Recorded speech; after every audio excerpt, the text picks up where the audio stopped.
Londres, l'explosion d'un frigo pourrait être à l'origine du dramatique incendie qui a ravagé la tour Grenfell. Bilan 12 morts, sans doute provisoire, 18 blessés sur les 78 sont en effet dans un état grave et il y a de nombreux disparus. La colère monte en tout cas à Londres, sécurité insuffisante, disent les habitants, et notamment un isolant très inflammable qui aurait été posé il y a à peine 2 ans. Question ce matin sur la protection de ce genre de tour en France. Un incendie de cette ampleur pourrait-il s'y produire? C'est l'enquête du 8h. Bonjour Sébastien Krebs.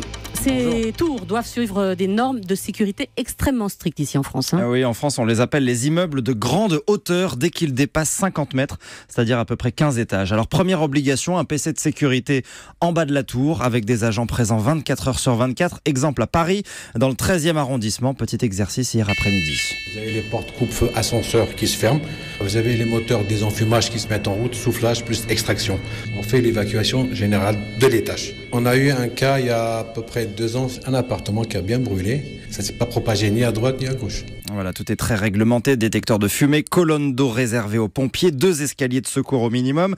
Et tout cela est étroitement contrôlé par une commission de sécurité qui est envoyée par la préfecture tous les 3 ans, voire tous les 6 mois en cas de défaut. Sébastien, des tours années 70 comme celle de Londres, il y en a partout en France par dizaines. Est-ce qu'on sait si le feu pourrait se propager aussi vite? Alors normalement non, D'ailleurs les experts ne comprennent pas ce qui s'est passé à Londres, même s'il semble que les normes britanniques soient moins drastiques. Mais parce qu'une tour, c'est un assemblage de compartiments étanches, comme des boîtes empilées, isolées par des sas, des portes coupe-feu qui doivent contenir l'incendie sur un seul étage. Retour dans notre tour dans le 13e avec Nadam Serwal de la société de sécurité G2S. Pour avoir une propagation d'un étage à un autre, il faut 2 heures de temps. Je pense que voilà, vous avez la brigade juste en face. Ils sont là en 2-3 minutes. On est bien armé réellement pour réagir dans les 5 minutes maximum.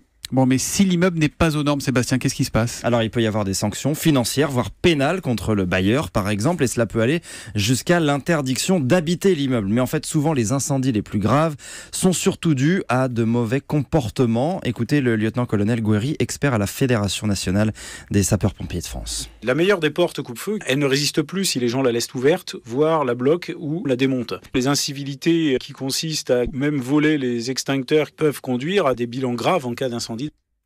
Mais finalement, ce ne sont pas les tours qui inquiètent le plus les pompiers et les experts, mais les immeubles plus petits, plus anciens, plus vétustes, rarement aux normes et qui ne sont pas du tout soumis aux mêmes règles ni à la même surveillance. L'enquête du 8h co-signée ce matin, Sébastien Krebs et Caroline Philippe.